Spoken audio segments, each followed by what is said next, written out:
Como já podemos ver na guerra da Ucrânia, as guerras sempre trazem à tona o pior do ser humano. Isso não foi só hoje, mas também naquela época. Por exemplo, na Segunda Guerra Mundial, quando o Império Japonês criou uma de suas unidades mais terríveis, que ficou conhecida até hoje por realizar experimentos cruéis em seres humanos.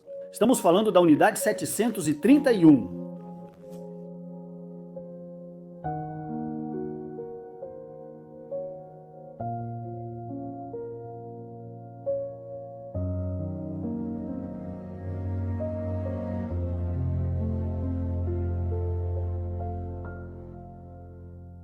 Ao contrário da Segunda Guerra Mundial, o Japão não lutou ao lado dos alemães na Primeira Guerra Mundial, mas sim como aliado da Entente. Por isso, pôde-se considerar um dos vencedores da Grande Guerra. Como parte da Liga das Nações e no espírito do desarmamento e da manutenção da paz, o Japão assinou pouco tempo depois, na Suíça, a Convenção de Genebra, que o obrigava a proibir armas de guerra bacteriológicas. Como os horrores dos ataques em grande escala com gás venenoso ao longo da frente ficaram conhecidos durante a Primeira Guerra Mundial, tentou-se impedir ao máximo tanto as armas químicas quanto as biológicas, bem como a pesquisa e o desenvolvimento dessas armas. Enquanto o mundo inteiro mostrava que tais armas deveriam ser proibidas e que horrores assim jamais poderiam se repetir, alguém via esse banimento de outra forma. A confirmação, o fato de que essas armas devem ser eficazes e simplesmente efetivas, pois do contrário, ninguém iria querer proibi-las. Referimos-nos ao médico japonês Ishishiro. Ele está convencido de que o Japão não deve, de forma alguma, reduzir sua produção, mas sim fazer todo o possível para produzir o maior número de armas possível.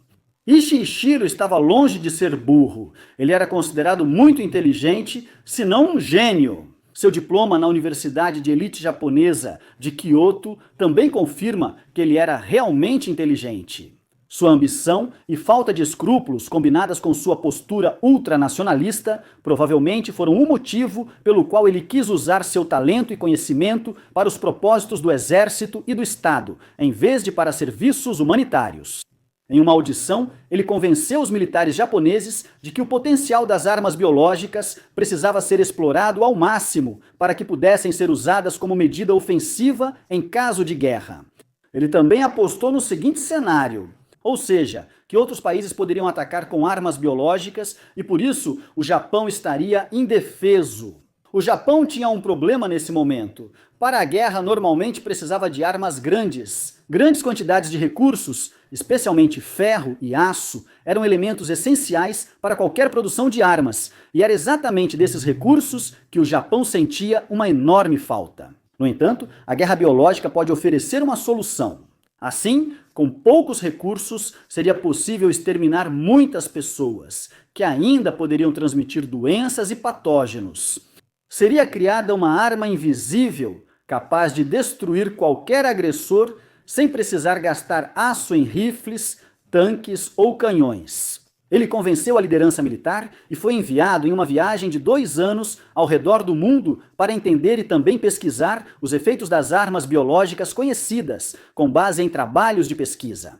Durante sua ausência, o Japão mudou radicalmente. O país foi vítima da crise econômica e foi muito duramente atingido por ela. A estrutura de poder mudou para a direita quando o imperador Hirohito assumiu e as forças nacionalistas controlaram o Estado. Para Hirohito, ultranacionalista, foi a chance ideal de expor suas ideias e resultados. E foi exatamente isso que ele fez. Mais uma vez, ele se apresentou diante da liderança militar e expôs suas ideias. Desta vez, o interesse por seu trabalho foi tão grande que recebeu os recursos necessários. Bem no meio de Tóquio, uma das maiores cidades do Japão, o Instituto de Prevenção de Epidemias. No entanto, esse nome era apenas fachada, já que o local servia para experimentos de armas biológicas, não prevenção de epidemias.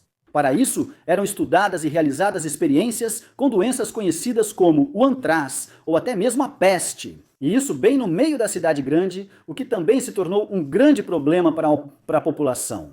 Para evitar um possível surto, a pesquisa foi dividida em 2 setores.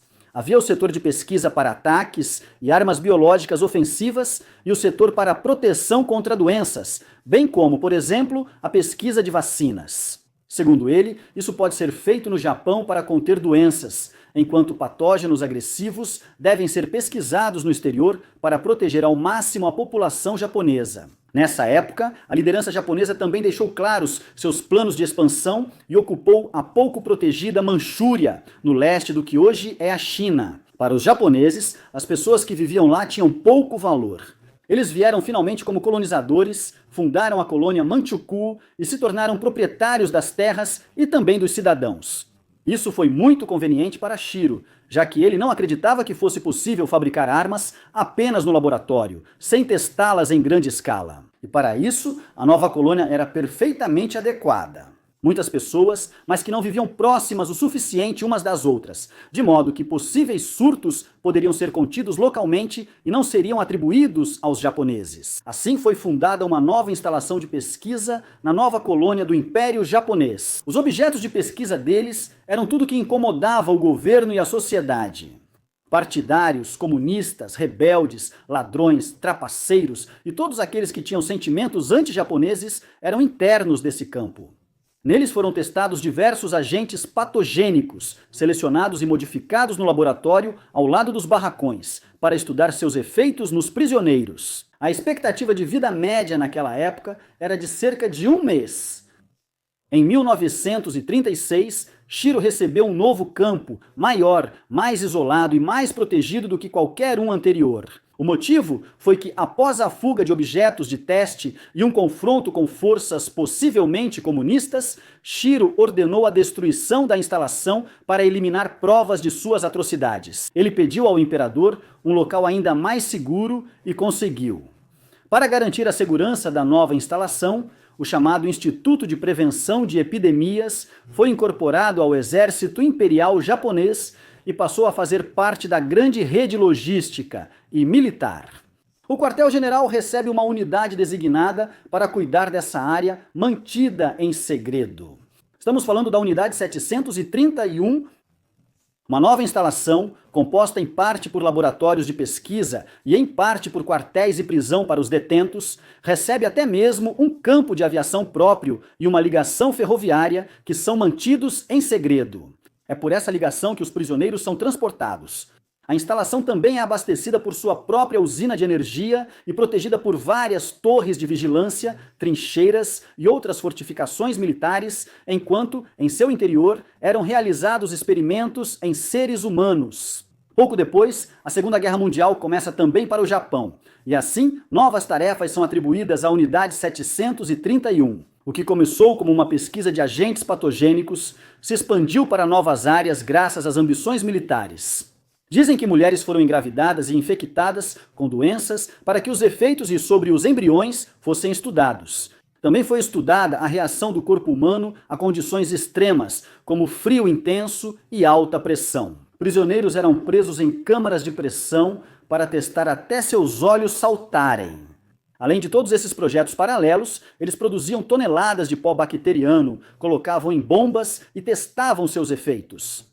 Além disso, infectavam pulgas e as distribuíam na área de teste, só para verificar como seriam os efeitos de um ataque desse tipo. Perto do fim da guerra, Alemanha e Itália capitularam. O Japão era a última potência do eixo restante, e com o lançamento das bombas atômicas sobre as cidades de Hiroshima e Nagasaki, veio a rendição pouco depois. Enquanto isso, a Unidade 731 tentou, em pânico, destruir todas as provas de sua existência. Mais importante ainda era destruir os resultados das pesquisas, para que não caíssem nas mãos dos soviéticos. Todos os trabalhadores forçados e prisioneiros foram executados, os prédios e vários laboratórios da unidade foram destruídos. Eles deixaram para trás apenas vários milhões de partes de armas biológicas, animais infectados, que levaram a graves epidemias posteriores na região e os corpos de suas cobaias, que foram jogados em um rio próximo. Mas, o que aconteceu com Shiro? Ele fugiu para o Japão levando pessoalmente os documentos mais importantes. Lá, ele simulou um funeral para fingir a própria morte por medo de ser acusado como criminoso de guerra. Foi exatamente isso que ocorreu. O plano dele falhou, ele foi pego e logo levado pelos americanos. Para sua grande sorte, os Estados Unidos também pesquisavam armas biológicas e, segundo eles mesmos, não tinham como realizar experimentos em humanos por questões éticas. Por isso os resultados das pesquisas eram tão importantes. Mais importante para eles era evitar que, por causa da Guerra Fria, a União Soviética tivesse acesso a esses documentos. Shiro negociou então um acordo. Ele exigiu imunidade para si mesmo, seus superiores e seus funcionários em troca dos resultados das pesquisas dos experimentos cruéis. Os americanos ouviram a proposta, refletiram sobre ela e também a aceitaram, pois consideraram mais importante do que punir os crimes de guerra.